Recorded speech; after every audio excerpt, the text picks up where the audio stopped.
Ils ne portaient ni armure ni bouclier, mais lorsqu'ils entraient dans l'arène, même les vétérans détournaient le regard. Leurs mâchoires pouvaient broyer un tibia. Leur simple rugissement suffisait à faire hésiter les éléphants de guerre. Et pourtant, ils n'étaient pas des hommes. Le Canis pugnax, surnommé le gladiateur à quatre pattes, n'était pas un chien de garde, mais une arme, une créature élevée non pour vivre, mais pour tuer. Dans les ombres des tentes militaires romaines, entre les cartes des stratèges et les fouets des dompteurs, une nouvelle espèce de combattant était née. Un animal dressé pour semer la peur, le chaos et la mort, au service de Rome. Ce n'était pas de la loyauté, c'était de la terreur maîtrisée. Et dans certaines batailles, c'est cette bête qui décidait du sort d'un empire. Gaule, hiver 55, avant Gircée. Le vent hurlait à travers les forêts denses, charriant avec lui des relents de bois brûlés, de sang séché et de peur. Les cohortes de César s'étaient enfoncées profondément sur un territoire qu'elles croyaient pouvoir dominer avec discipline et acier. Mais chaque pas semblait les mener plus loin dans une guerre qu'elles ne comprenaient pas.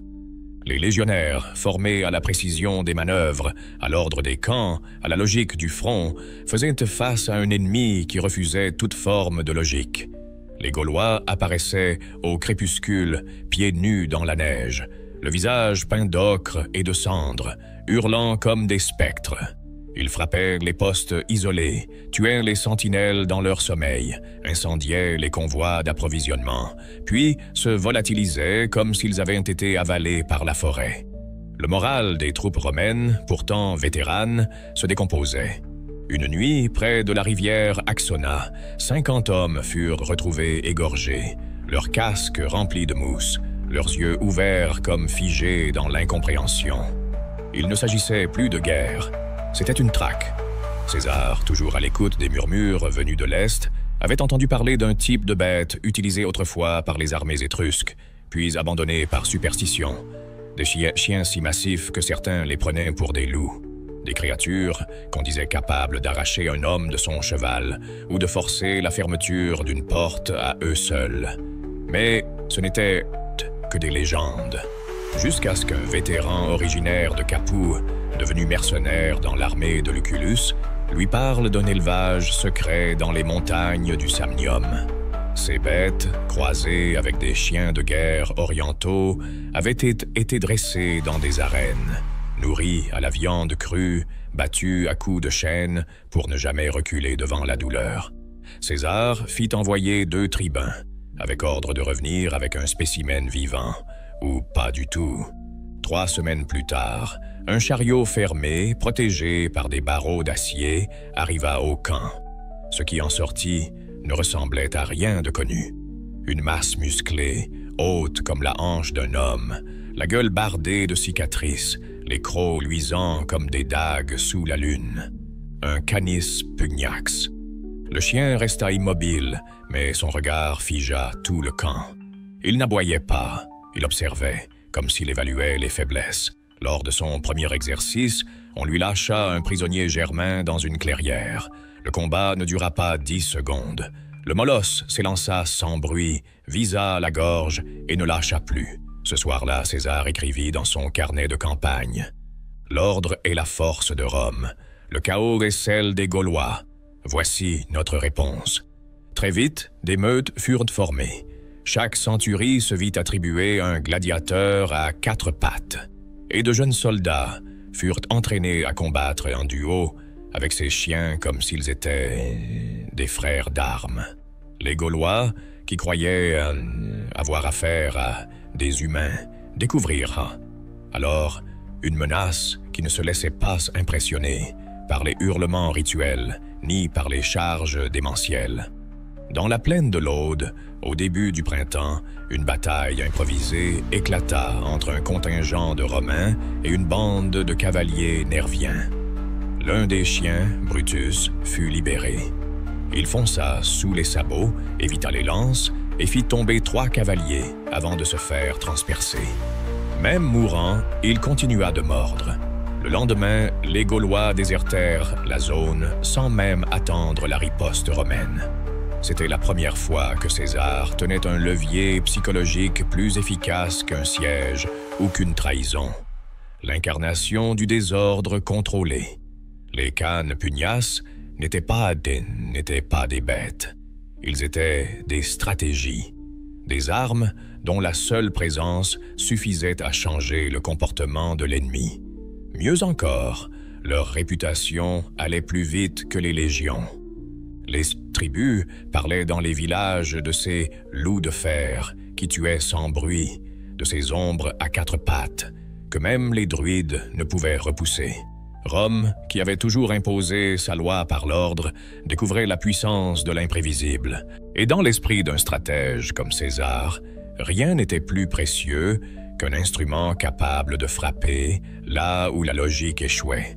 Ce n'est pas la puissance des Canes pugnaces qui glace le sang des historiens modernes, mais la mécanique mentale derrière leur dressage, comme si Rome avait décidé, un jour, de réécrire les lois de la nature avec l'encre de la cruauté.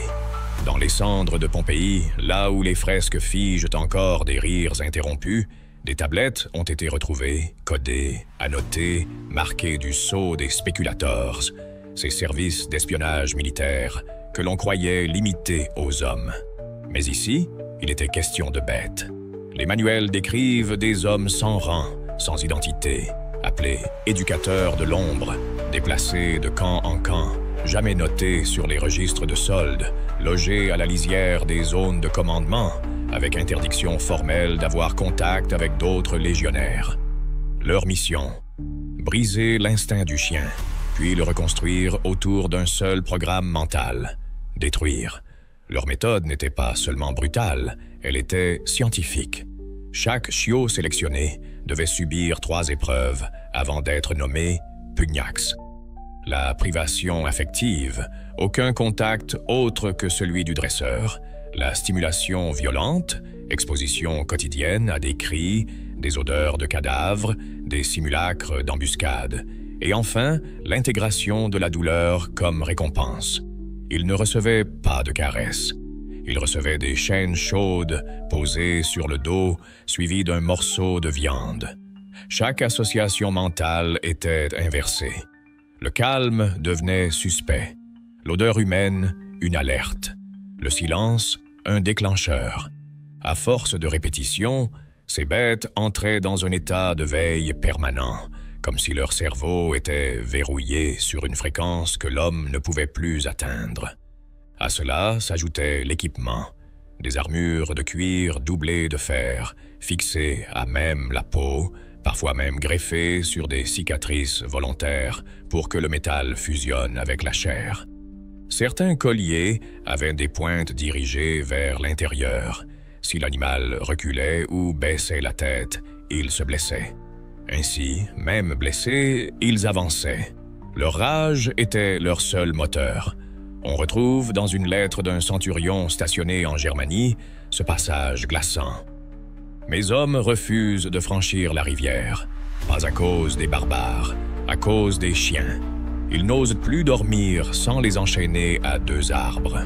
Et parfois, même là, ils se réveillent en les trouvant assis, immobiles, les fixant, comme s'ils attendaient quelque chose. » Ce n'était plus une relation de domination entre l'homme et l'animal. C'était une cohabitation avec une arme consciente.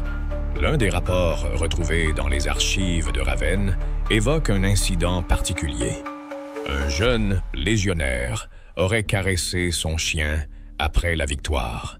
Et dans l'esprit d'un stratège comme César, rien n'était plus précieux qu'un instrument capable de frapper là où la logique échouait. Ce n'est pas la puissance des Canes pugnaces qui glace le sang des historiens modernes, mais la mécanique mentale derrière leur dressage, comme si Rome avait décidé, un jour, de réécrire les lois de la nature avec l'encre de la cruauté. Dans les cendres de Pompéi, là où les fresques figent encore des rires interrompus, des tablettes ont été retrouvées, codées, annotées, marquées du sceau des spéculators, ces services d'espionnage militaire que l'on croyait limitées aux hommes. Mais ici, il était question de bêtes. Les manuels décrivent des hommes sans rang, sans identité, appelés éducateurs de l'ombre, déplacés de camp en camp, jamais notés sur les registres de solde, logés à la lisière des zones de commandement, avec interdiction formelle d'avoir contact avec d'autres légionnaires.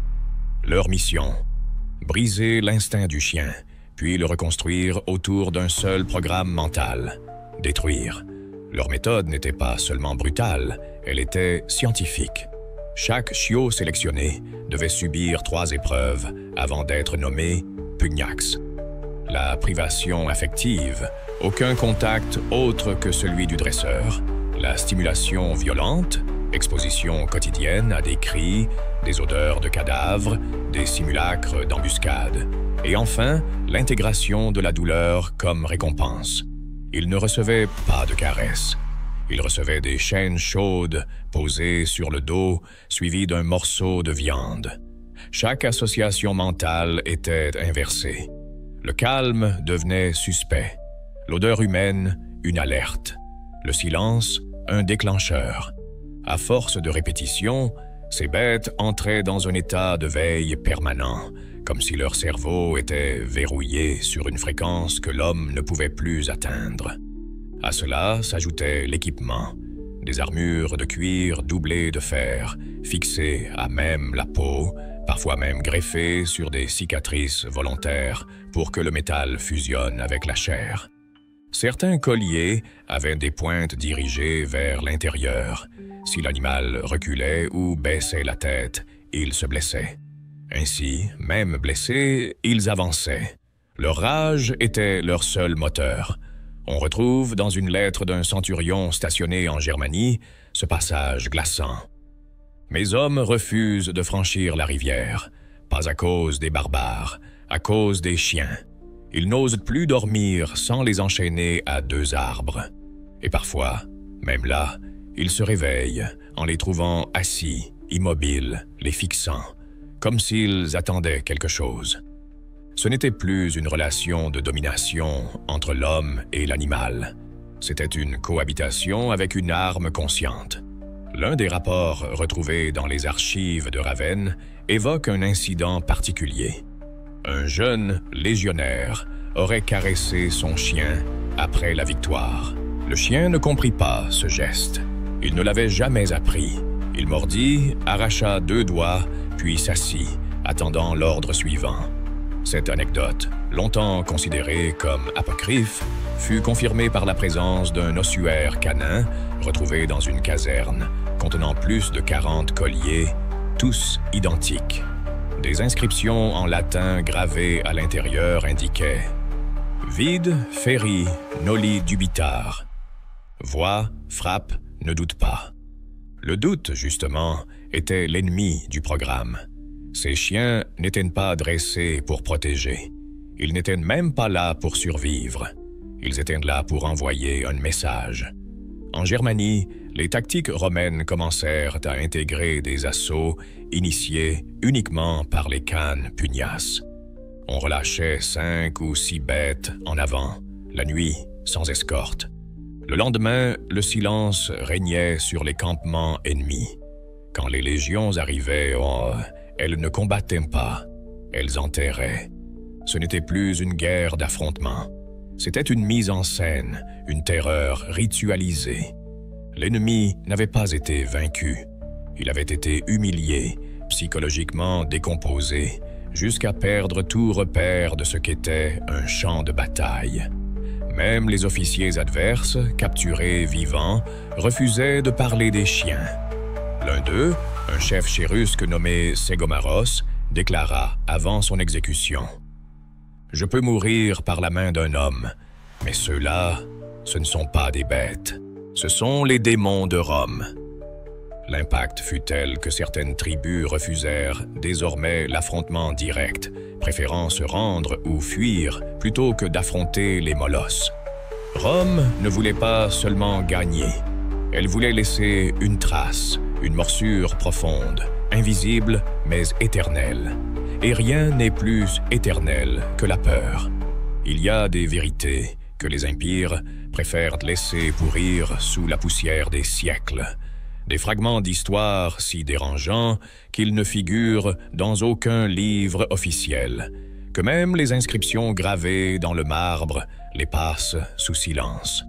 Et pourtant, les archives parlent, les eaux murmurent, les cicatrices des ruines témoignent. En fouillant les recoins les plus obscurs de la machine impériale romaine, les historiens modernes ont exhumé un dossier que le Sénat avait tout fait pour enterrer. Non pas parce qu'il révélait une faiblesse militaire, mais parce qu'il montrait quelque chose de bien plus dangereux. La possibilité que Rome, en créant les khanes pugnaces, ait éveillé une force qu'elle ne contrôlait plus. En Dacie, au cœur des Carpates, on retrouve les premières mentions ambiguës. Une légion, envoyée pour mater un soulèvement paysan, aurait été accompagnée d'un détachement de chiens de guerre. Mais les villageois massacrés n'étaient pas des rebelles, c'étaient des colons romains, des familles entières retrouvées démembrées, leurs enfants encore enchaînés à des stèles funéraires, comme si on avait voulu les sacrifier à quelque divinité obscure. Aucune explication officielle, aucune enquête, juste une rotation accélérée des troupes et un silence pesant. Mais c'est en Mésopotamie que la fracture devient impossible à ignorer. Lors de la révolte de Fabius Macer, général charismatique mais instable, une escouade canine, théoriquement affectée à la protection des émissaires impériaux, fut déployée contre des cohortes régulières.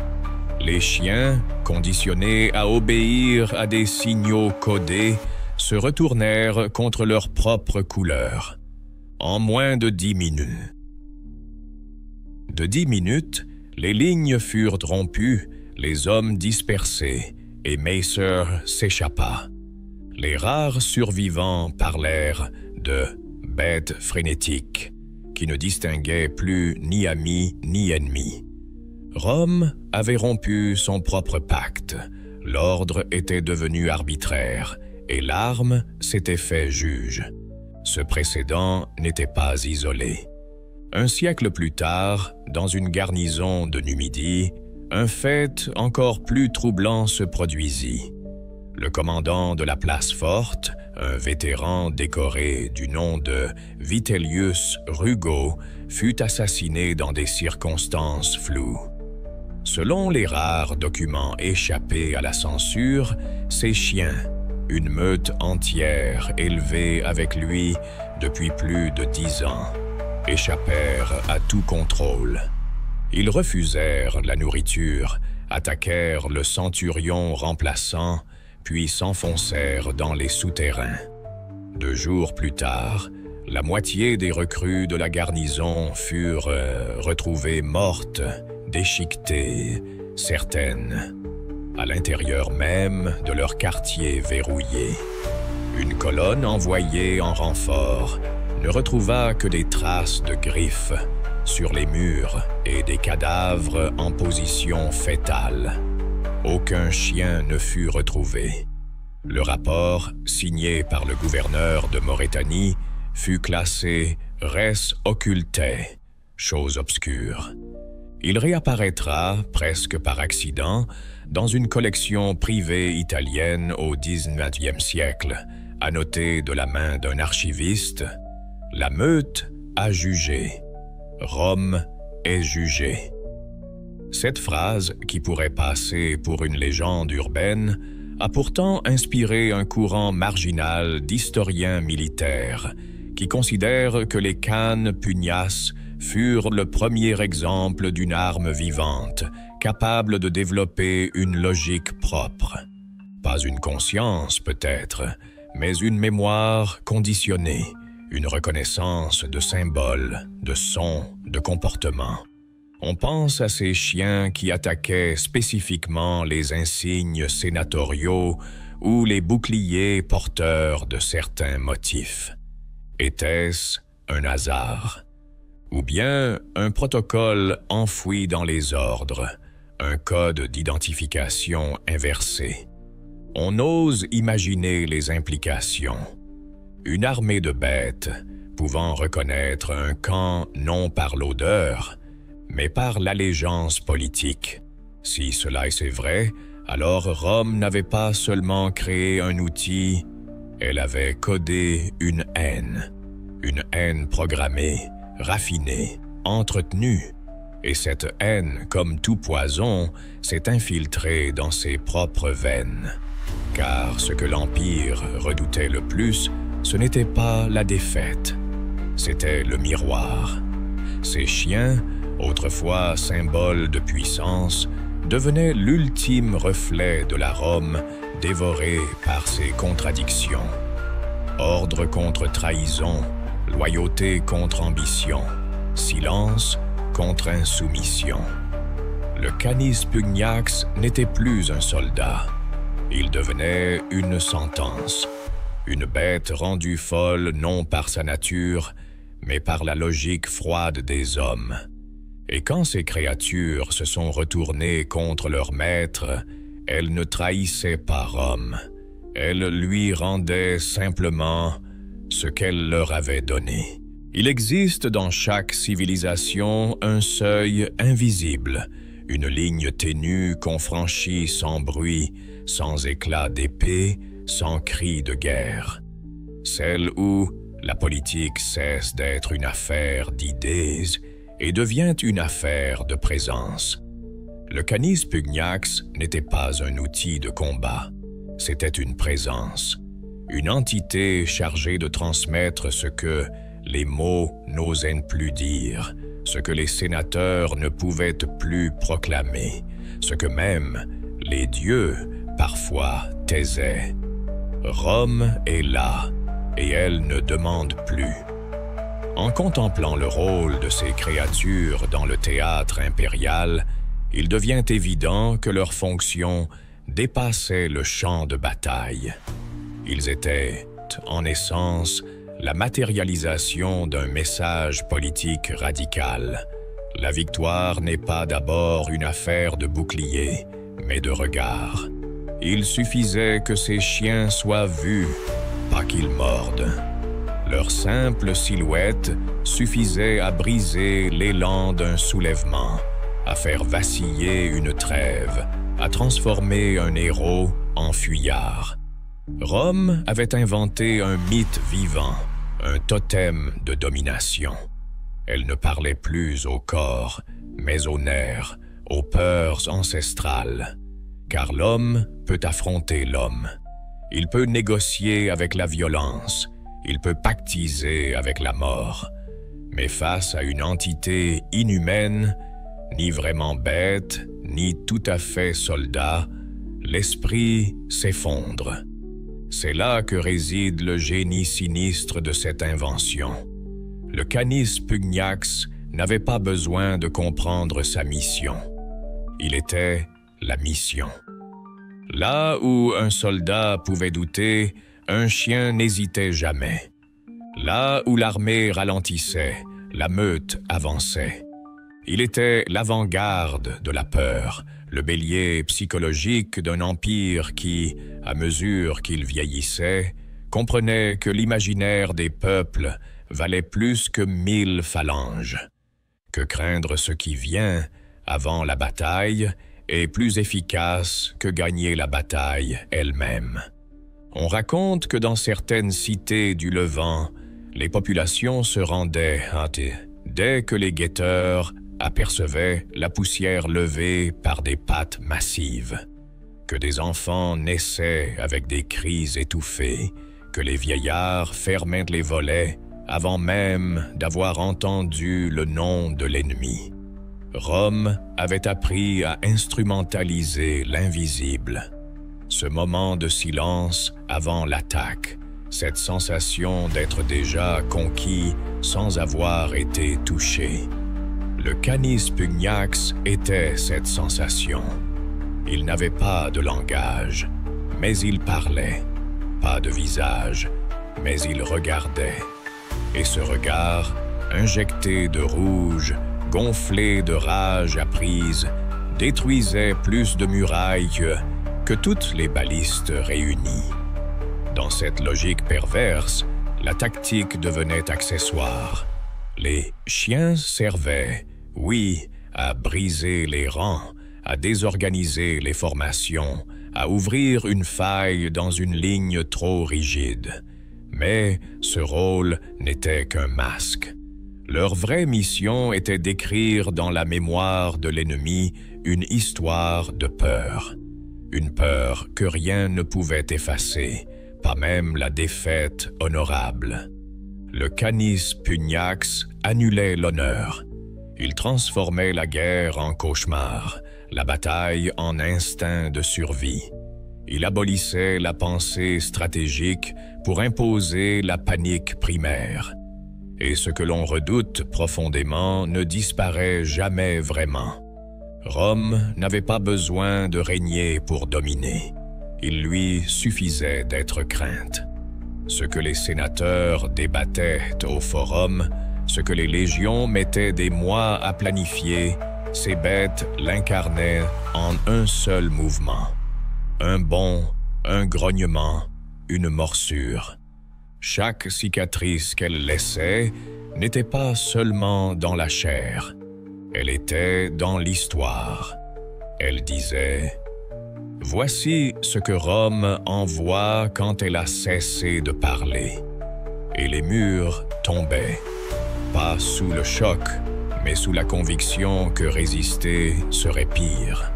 L'ennemi n'était plus seulement face à une armée. Il faisait face à l'idée que la négociation n'avait plus lieu d'être, que l'humanité avait été suspendue, que le masque était tombé. Le Canis Pugnax n'était pas un chien. Il était l'écho d'une idée, l'ombre projetée d'un pouvoir qui s'estime au-dessus des hommes et de leurs lois. Il était Rome, quand elle arrêtait de faire semblant. Il y a des silences qui résonnent plus fort que les cris. Dans les dernières décennies de l'Empire, alors que les statues se fissuraient, que les dieux se taisaient et que les frontières reculaient lentement sous la pression des peuples dits barbares, une disparition étrange se produisit, sans qu'aucune plume ne l'enregistre. Les Canes Pugnaces, ces figures de terreur qui avaient jadis précédé les aigles impériaux, cessèrent d'exister. Du jour au lendemain, plus de meutes, plus de récits militaires, plus de registres vétérinaires, ni de commandes d'armure pour chiens. Rien. Ni décret, ni désarmement, ni procès. Une extinction orchestrée dans l'ombre. Les seules traces restantes sont des anomalies, des absences qui crinent. Certains historiens parlent d'un groupe d'anciens soldats, un cercle informel de vétérans ayant vu trop de sang, trop d'obéissance aveugle, et qui, à la faveur du chaos ambiant, auraient décidé de mettre fin à l'expérience. Un silence ordo, ordre muet, dont la mission n'était pas de juger, mais d'effacer. On les imagine dans les collines italiennes, ouvrant des fosses de chaux vives, traquant les derniers dresseurs, brûlant les carnets codés, noyant les chiots dans des rivières sacrées. Non par haine, mais par nécessité. Rome n'avait plus la force de porter sa propre invention. Elle devait l'ensevelir. Mais d'autres sources, plus fragmentaires encore, parlent d'un soulèvement. D'un moment de rupture où les chiens, privés de guide, auraient perdu toute boussole. Une légende venue de Cappadoce raconte qu'une garnison entière aurait été attaquée de l'intérieur, non par des ennemis, mais par ses propres molosses. Une vengeance instinctive, une révolte animale. Rien n'a été confirmé. Et c'est justement ce vide, cette soudaine amnésie collective, qui rend le mystère plus étouffant. Car l'histoire romaine est rarement pudique. Elle montre ses plaies, ses vices, ses généraux félons et ses empereurs fous. Mais sur les cannes pugnaces, elle ferme les yeux. Jusqu'à cette trouvaille, en 1923, par un archéologue italien, Giulio Merati. Alors qu'il explorait les ruines d'une villa impériale abandonnée près de la Via Claudia, il découvrit une sépulture anormale, isolée, orientée à l'envers par rapport au rite funéraire classique. Pas de sarcophage, juste une dalle grossière, recouvrant un collier en bronze parfaitement conservé. Gravé sur la plaque, SPQR, Ultima Ratio, le dernier recours. Ni nom, ni date. Juste ce message, comme une balise posée par une conscience fatiguée. Ce n'était pas un hommage anodin. Le collier avait été soigneusement enveloppé dans un tissu de lin huilé avec des traces d'onguent médicinal et un anneau d'or accroché au fermoir, comme si l'on avait voulu signifier que ce chien, cet ultime recours, avait été plus qu'une arme. Un confident, un secret vivant. L'Empire, en fin de course, aurait-il reconnu la dignité de ce qu'il avait voulu nier? À moins Rome voulait créer un soldat sans peur, sans pitié, sans âme. Elle l'a fait, et c'est peut-être pour cela qu'elle a dû l'effacer.